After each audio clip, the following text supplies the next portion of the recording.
ഇടുക്കി പാമ്പാടുംപാറയിൽ മരം വീണ് പരിക്കേറ്റ ഇതര സംസ്ഥാന തൊഴിലാളിയായ സ്ത്രീ മരിച്ചു. തേനി മെഡിക്കൽ കോളേജിലായിരുന്നു അന്ത്യം. അതേസമയം മലങ്കര ഡാം മുന്നറിയിപ്പില്ലാതെ തുറന്നു. 6 ഷട്ടറുകളിൽ 5 എണ്ണവും തുറന്നു. തൊടുപുഴ, മൂവാറ്റുപുഴ ആറുകളിൽ ജലനിരപ്പ് ഉയരും. വിവരങ്ങളുമായി സുബിൻ ചേർന്നു. സുബിൻ, മുന്നറിയിപ്പില്ലാതെയാണ് ഡാം തുറന്നു വിട്ടിരിക്കുന്നത്. അപ്പോൾ ഏതൊക്കെ ഭാഗങ്ങളെ അത് ബാധിക്കും? ഈ തുറന്നു വിട്ടതിന് ശേഷമെങ്കിലും ഈ തീരപ്രദേശങ്ങളിലുള്ളവർക്ക് ഇപ്പോൾ ജാഗ്രതാ നിർദ്ദേശം നൽകിയിട്ടുണ്ടോ?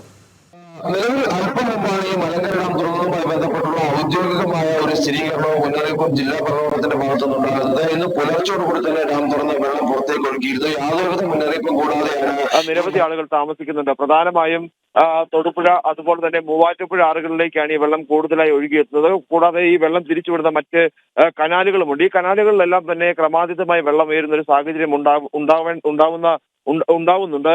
പക്ഷേ ഇതുമായി ബന്ധപ്പെട്ട് ഈ പ്രദേശത്തുള്ള ആളുകൾക്ക് യാതൊരുവിധ മുന്നറിയിപ്പും നൽകാതെയാണ് ഇത് തുറന്നുവിട്ടത്. ഒരു വലിയ അപകടം ഉണ്ടാവേണ്ട ഒരു സാഹചര്യമാണ്. പ്രധാനമായും 5 ഷട്ടറുകളാണ് ഇടുക്കി ജില്ലയിലെ തന്നെ ഏറ്റവും ചെറിയ ഡാമുകളിലൊന്നാണ്, പെട്ടെന്ന് നിറയുന്ന ഡാമുകളിലൊന്നാണ്. 5 ഷട്ടറുകളാണ് ഇത്തരത്തിൽ തുടർന്ന് വെള്ളം പുറത്തേക്ക് ഒഴുക്കിക്കൊണ്ടിരിക്കുന്നത്. ഏകദേശം 50 കനയടിയോളം വെള്ളം പുറത്തേക്ക് ഒഴുക്കുന്നു. പക്ഷേ മുന്നറിയിപ്പില്ലാത്തതിന്റെ ഇല്ലാതെ തുറന്നുവിട്ടതിന്റെ ഒരു കാരണം ഇതുവരെ വ്യക്തമാക്കാൻ ജില്ലാ ഭരണകൂടത്തിന് ഇതുവരെ സാധിച്ചിട്ടില്ലെങ്കിൽ വ്യക്തമാക്കിയിട്ടില്ല എന്നുള്ളതും ഏറ്റവും പ്രധാനപ്പെട്ട കാര്യമാണ്. ഒരു മുന്നറിയിപ്പ് മാത്രം, ഏകദേശം 8 മണിയോടുകൂടി ഒരു മുന്നറിയിപ്പ് മാത്രം ഈ തീരപ്രദേശങ്ങളിൽ താമസിക്കുന്നവർ ജാഗ്രത പാലിക്കണമെന്നൊരു നിർദ്ദേശം മാത്രമാണ് ഇതുമായി ബന്ധപ്പെട്ട് നൽകിയിട്ടുള്ളത്. കൂടാതെ മലങ്കര ഡാമിന് പുറമെ കല്ലാർകുട്ടി ഡാമിന്റെ ഒരു ഷട്ടർ തുറന്ന നിലവിൽ ഇപ്പോൾ 50 കനയടി വെള്ളം പുറത്തേക്ക് ഒഴുക്കുന്നുണ്ട്. ഇതുമായി ബന്ധപ്പെട്ട് ഇന്നലെ തന്നെ കൃത്യമായ നിർദ്ദേശം നൽകിയിരുന്നു ഈ തീരപ്രദേശത്തുള്ളവർ. അതായത് മുതിരപ്പുഴയാർ, അതുപോലെ തന്നെ ചീരയാർ ഉൾപ്പെടെയുള്ള പെരിയാർ ഉൾപ്പെടെയുള്ളവയുടെ തീരപ്രദേശങ്ങളിൽ താമസിക്കുന്നവർ ജാഗ്രത പാലിക്കണമെന്ന നിർദ്ദേശം ഇന്നലെ തന്നെ നൽകുകയും ചെയ്തിരുന്നു. ഇന്നലെ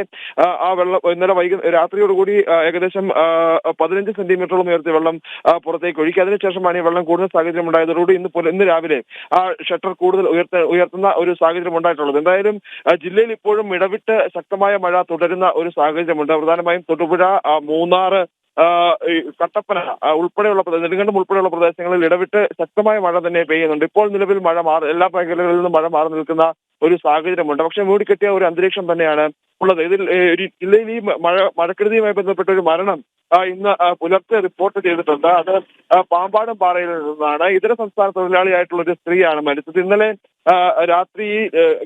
വൈകുന്നേരത്തോടു കൂടി വിറക് ശേഖരിക്കുന്നതിനായി തോട്ടത്തിലേക്ക് പോയതാണ്. ഈ സമയത്ത് ഒരു മരക്കം പൊടിഞ്ഞ് തലയിലേക്ക് വീണ് ആണ് ഇവർക്ക് പരിക്കേറ്റത്. ആസാം സ്വദേശിയായിട്ടുള്ള 21-കാരിയാണ് മരണപ്പെട്ടത്. ഈ അപകടം സംഭവിച്ച ഉടനെ തന്നെ ഇവരെ നെടുങ്കണ്ടം താലൂക്ക് ആശുപത്രിയിൽ എത്തിച്ചെങ്കിലും പരിക്ക് ഗുരുതരമായി കണ്ടതിനെ തുടർന്ന് തേനി മെഡിക്കൽ കോളേജ് ആശുപത്രിയിലേക്ക് മാറ്റുകയായിരുന്നു. ഇവിടെ വെച്ചാണ് ഈ മരണം സംഭവിച്ചിട്ടുള്ളത്. എന്തായാലും ജില്ലയിൽ അതീവ ജാഗ്രതാ നിർദ്ദേശം ഇപ്പോഴും തുടരുന്ന ഒരു സാഹചര്യമുണ്ട്. അല്ലെങ്കിൽ അതീവ ജാഗ്രത പാലിക്കണമെന്നൊരു നിർദ്ദേശം ജില്ലാ ഭരണകൂടം ഇപ്പോഴും നൽകുന്നു. ഇന്ന് ജില്ലയിൽ ഓറഞ്ച് അലർട്ട് പ്രഖ്യാപിച്ചിരിക്കുന്ന ഒരു സാഹചര്യം. അടിയന്തര സാഹചര്യവും നേരിടാൻ ജില്ലയിലെ ദുരന്ത നിവാരണ അതോറിറ്റിയും ജില്ലാ ഭരണകൂടവും സജ്ജമാണ് എന്നുള്ളതാണ് ജില്ലാ ഭരണകൂടം വ്യക്തമാക്കിയിട്ടുള്ളത്. അതോടൊപ്പം തന്നെ ഇത്തരത്തിൽ വലിയ രീതിയിലുള്ള വീഴ്ചകൾ ജില്ലാ ഭരണകൂടത്തിന്റെ ഭാഗത്തുനിന്ന് ഉണ്ടാകുന്നു എന്നുള്ളതും എടുത്തു പറയേണ്ടതായിട്ടുള്ള കാര്യമാണ്.